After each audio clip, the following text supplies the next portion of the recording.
জ্বর হলে আসলেই কিছুই খেতে ইচ্ছে করে না। তো আজকে কেমন যেন সকাল থেকে শরীরটা খুবই খারাপ লাগতেছে। তো ভাত খেতে ইচ্ছে হচ্ছে না। বাসায় মাংসও রান্না করা ছিল কিন্তু ভালোই লাগতেছে না। তো ভাবলাম দুপুরে একটু যদি ঝাল ঝাল করে ভর্তা অথবা কোনো কিছু রান্না করা হয় তাহলে হয়তোবা একটু খেতে ভালো লাগবে। তাই দেরি না করে ঝটপট করে একটু রান্না করতে বসলাম। তেমন কিছুই রান্না করব না, মানে রান্না করতেও কিন্তু ভালো লাগতেছে না, কিন্তু কি আর করার, খেতে হলে রান্না তো করতেই হবে। আর রান্না করব আজকে, সেটা হচ্ছে শুটকি দিয়ে, মানে ছুরি শুটকি দিয়ে টমেটো দিয়ে একটু কাঁচামরিচ বাড়িয়ে দিয়ে ভুনা করব। এভাবে রান্না করলে গরম ভাতের সাথে আমার কাছে অনেক বেশি ভালো লাগে।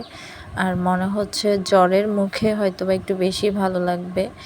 একটু রসুনের পরিমাণটা বাড়িয়ে দিব। এই রান্নাটা আমি প্রায় সময় করে খাই বাসায়, যখন আমার কোনো সবজি তরকারি মাছ কোনো কিছুই ভালো লাগে না খেতে, তখন প্রায় সময় এই রান্নাটা করি।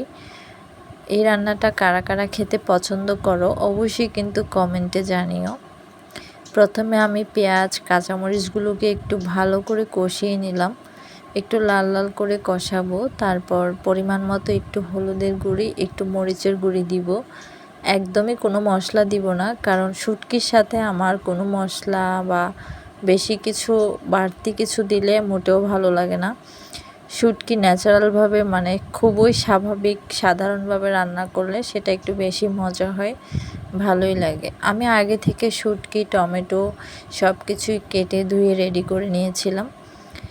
দেখো লবণ দেওয়ার সময় কতটা বেশি লবণ পড়ে গিয়েছে, যাই হোক একটু রেখেও দিয়েছি, কারণ এত পরিমাণ লবণ দিলে আজকে আর আমার খাওয়া লাগবে না এগুলো।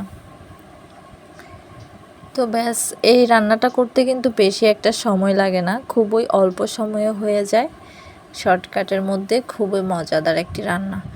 তেল রসুন পেঁয়াজ সব কিছু বাড়িয়ে দিয়ে যদি এই রান্নাটা করা হয়, আমি শিওর যে কেউ খুবই পছন্দ। আমার রান্না মোটামুটি শেষের দিকে, এখন দেখি ভাতের কি অবস্থা।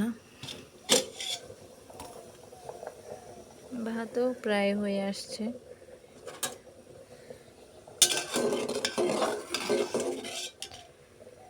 আর একটু সময় লাগবে, এখনো হয় নাই পুরোপুরি।